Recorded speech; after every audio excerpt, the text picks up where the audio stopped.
I built a $15,000 golf sim in my garage and my wife was okay with it. She did have one caveat though, and I'll let her tell you about it right now. I needed his golf sim to be off the ground, off the floor, so I can utilize this space when he's not using it. So it was a hard ask, but I figured it out, and I'll show you more about that solution later on in the video. Let me show you around. Make sure to stay tuned to the end of the video for a huge announcement. Now for some general info about the garage. This is a 2-car garage with a ceiling height of 9 foot 5 inches. In preparation for all of the golf sim stuff to arrive, we had to do some work to the garage to prepare for it.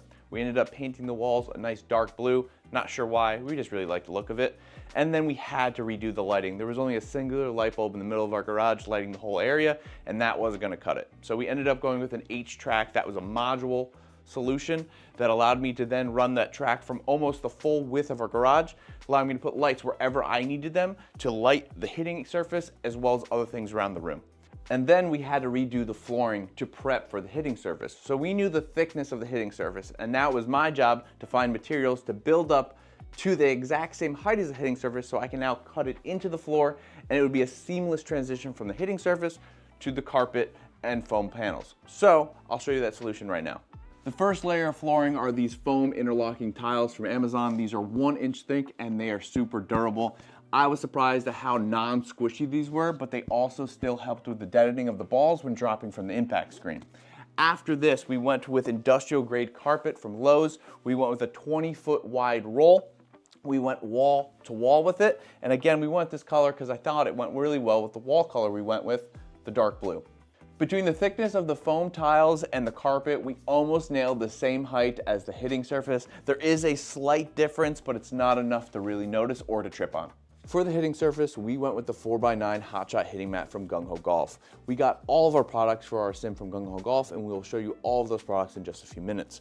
But I want to focus on the insert for this hitting mat and the technology behind it.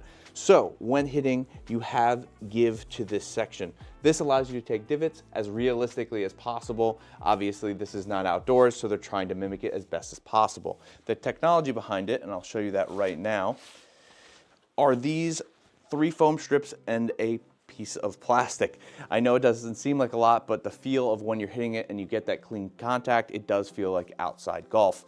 So you have firmer foam on the outsides and soft foam on the insides, again, giving you that flexibility and to protect your wrist. The install of this hitting mat was extremely simple. All I did was lay it out in place, put tape around the entire mat, then cut with a razor blade through the carpet, through the foam, and then place this inside. Now that I showed you how I protect my wrist with this nice little insert, let me show you how I protect my ceiling from all my bad shots. With the impact screen solution that I went with, my ceiling was exposed, bare sheetrock, and I wasn't gonna start hitting balls in there because I'm not very good and I'm definitely gonna hit the ceiling once in a while. So I came up with the solution. Well, I didn't come up with the solution, Gung Ho Golf did. I just purchased it. It's ceiling foam. They have it in pre-measured kits. They send you all the foam. You just put it on the ceiling. They even have an angled area to protect the top of the impact screen, which was just amazing and just simple to install. I took it one step further and used 4 pieces of masonite from Home Depot and mounted those to the ceiling and then adhered the foam panels to those just for easy cleanup if I ever have to move or take these down in any way, shape, or form. If any of you guys want to see that and how I did that, please leave a comment below. I'd love to make a video or a short about it. You just let me know. I know you guys are probably wondering how I solved my wife's one caveat of making this entire setup disappear when I'm not using it. And it was actually pretty simple once I found the right product. Gung Ho Golf allowed me to make this happen with their retractable impact screens.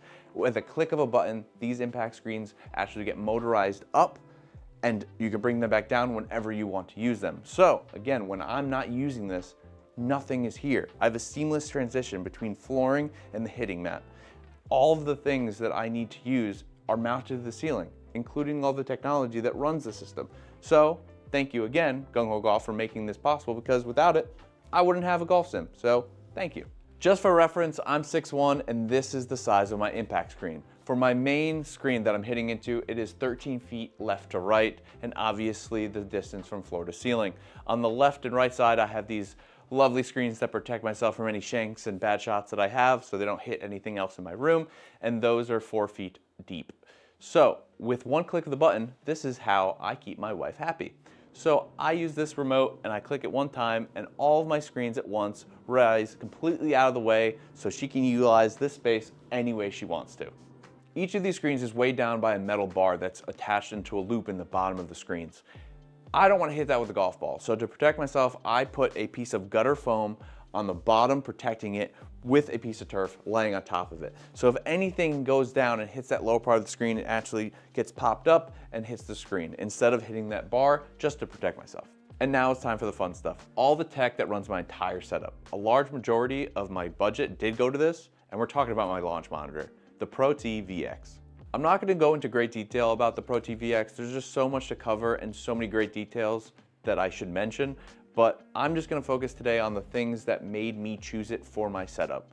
First being to keep the wife happy. Again, she wanted everything to be off the ground, out of the way when I'm not using it, and the ProTee VX is a ceiling mounted unit, allowing me to do that.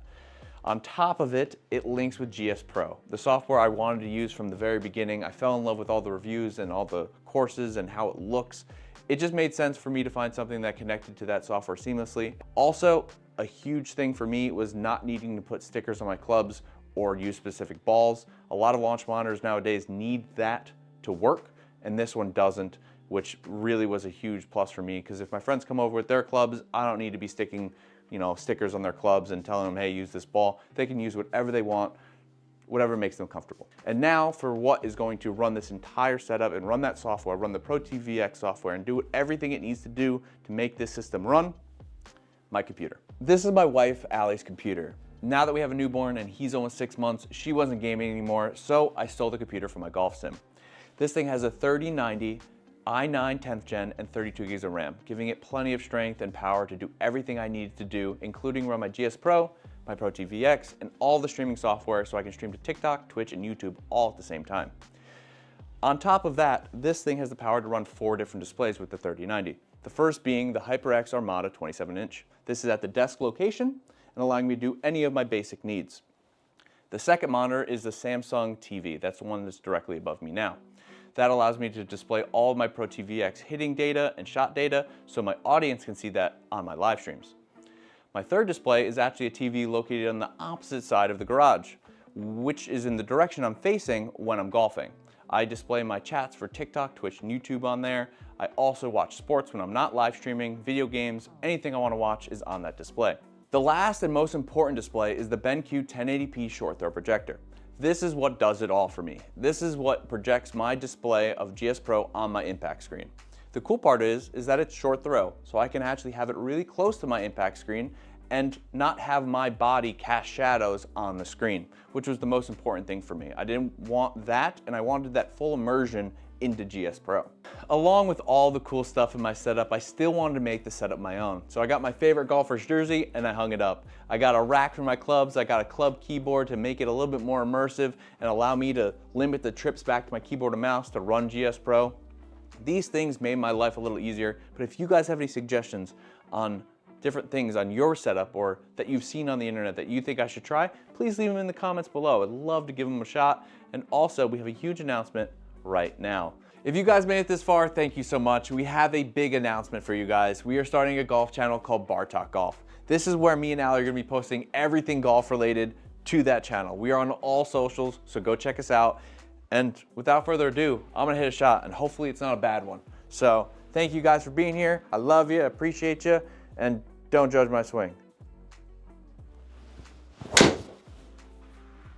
It was a bad one. Delete it. Jesus. That was a good one. 267 carry.